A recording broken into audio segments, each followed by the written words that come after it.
Brother Asad or Brother Omar went to say, come into the UCI Dawah, I still have butterflies in my stomach. Right? I would still have it. Oh man, I can talk to this person I don't even know, and they're younger than me, and this and that, and probably, he can probably teach me like rocket science and all these different things, and I'm going to do it talking to them. Right? I can do that, but I know myself. If I talk to three different people, usually I'm the fourth person, I'm ready to go. Right? So I tell it to myself, okay, it's 3 people. Just got to talk to 3 people, and the fourth person, I know I'm going to be ready to go. Right? So not knowing how to talk to, not knowing who you're going to talk to. If this was really an excuse why you don't get dawah, then this should be the same excuse when you apply for a job, right? Or when you go to in an interview, or when you start interviewing for medical school, and all these different things that you guys are going to be going into. This same excuse could be given, but you have to find a way to motivate yourself, to encourage yourself, to be able to talk to another individual, right? And of course, those are times.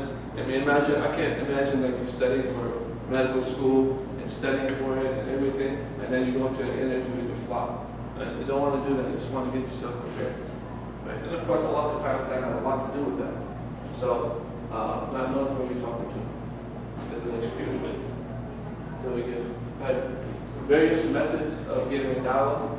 Here, there's various methods of giving dawah listed 5, 6, 7. For the last time, I think another one would be I think people are just scared of like the reaction to what we were just talking about, Islam, how it is. Sure. Yeah, that's a Sure, for sure. I mean, that's a good point. So you made a good point, because there some people are just fear. They have fear of something that maybe would cause them not to speak, especially right after September 11th. This really started right after September 11th in Washington, D.C.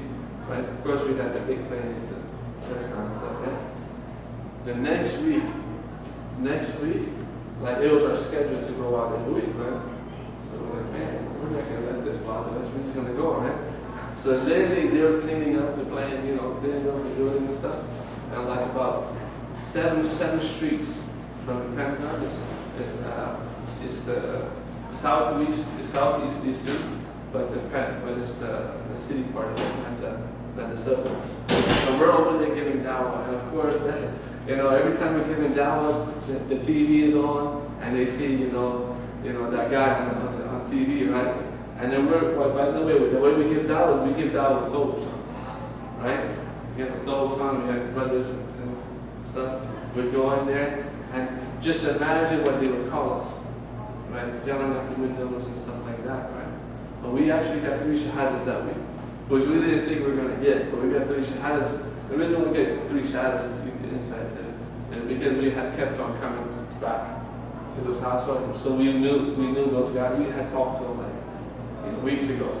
I mean, so they were just, give me some more time, and then when we talked to them about it, they're like, yeah, well, this thing is not going to affect my decision, right? So 2 of them were guys, 1 of them was a girl, and we get it out. Anyways, there's a lot of methods. The fear factor is always going to play a part, right? But again, being Muslim students in a university, that's always going to be, you're never going to be able to overcome that, because there's a lot of people who always hate. You see what I'm saying? And no more hate can be found in Abu Jahl, right? No more hate for Islam can be found from more than Abu Jahl and Abu Lahab, right? And how do we know that Abu Lahab was such an evil person? Because Allah subhanahu wa ta'ala brought an ayah, right? Because Allah subhanahu wa ta'ala, this is the most evil, we know from the ayah that this person is the most evilest of people, right?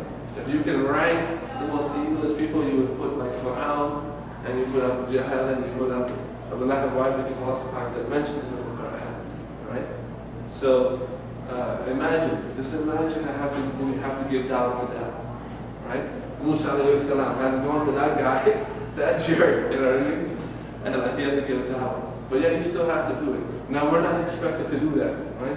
We're not expected to go to George Bush and these other people and start giving them dawah, right? Alhamdulillah, right? Allah commands us to do that, right? But Allah subhanahu wa ta'ala commands us to give dawah all the time, Just imagine the people that know you from your childhood, right? The people who know you from elementary school, middle school, and high school. Just jot those people's names down, right? And they know you, they know this one, they know Omar, right? They know all about them, they know their character, they know how they are, right? Why about just starting with them? Giving your dawah. It doesn't have to necessarily be, you should always have huge goals, big goals, right? But starting with the people that are closest. What about your neighbors? You know what I mean? You built a relationship all these years, and they know you. They know your family, they know your mother, they know your father, right? How about going to them and giving them dawah?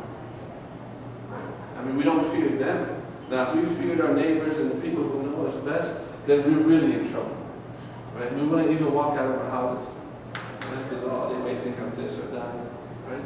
So that's always going to be there, but that can't stop you. It cannot stop you. And if it's stopping you at the beginning, then what you want to do is you want to start by giving it out to your neighbors and those who are closest to you. Right? So we have various methods of giving dawah. We have group dawah. We have one-on-one sit-down dawah, just like the dawah tables.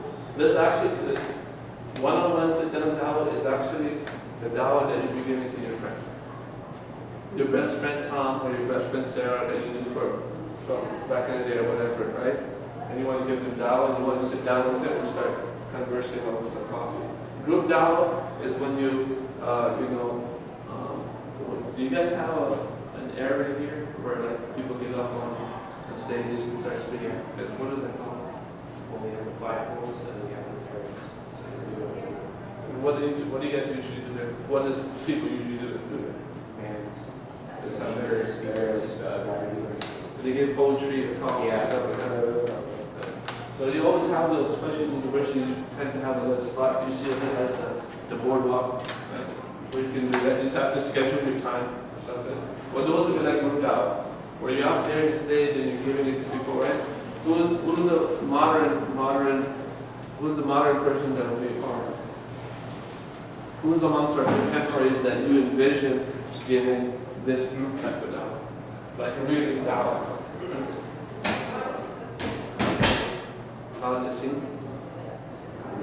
Does it mean called? Okay. More prominent to him than Yusuf. That's okay. More prominent than him. Do you imagine? You guys know Yusuf? Do you guys know about this? Yes. Do you imagine him speaking in front of him? Who else? Anywhere. Who? Abdullah Zikria. Prominent. Not Doug. Prominent. So I have many people, right? But first person that comes to my mind is Malcolm X, right? Yeah. And you can imagine just New York City, just taking blocks and blocks and blocks of people, and him just standing on like a little box like this. You know, if you look at the videotapes, a little bit lower than that, more wider than that trash can, right? And he's just speaking it, right? And he's talking. You find all those tapes on YouTube and these things, right? Right? This is the top of dawah he's giving. His focus was much higher, right? The focus was much higher and more politics and stuff like that. But he still gave that dawah. You know what I mean? And he wasn't. And if you're talking fear, man, that's fear. You know what I mean? So again, we don't expect to be that way. Inshallah, one day, you know what I mean? Well, Allah subhanahu wa ta'ala will help you. So there's many types of dawah. There's internet dawah. There's dawah that you can give to to preachers, right? We did one time at George Mason University. We went to the head of the Christian Brothers Union, right? So we want to make sure to give them the dawah, right? To make sure that if we're giving dawah to the average person, then they also have a right to be given the dawah, whether they accept it or not, it's up to them. You know what I mean? But we can't. I can't leave University of George Mason feeling that there's 20 people that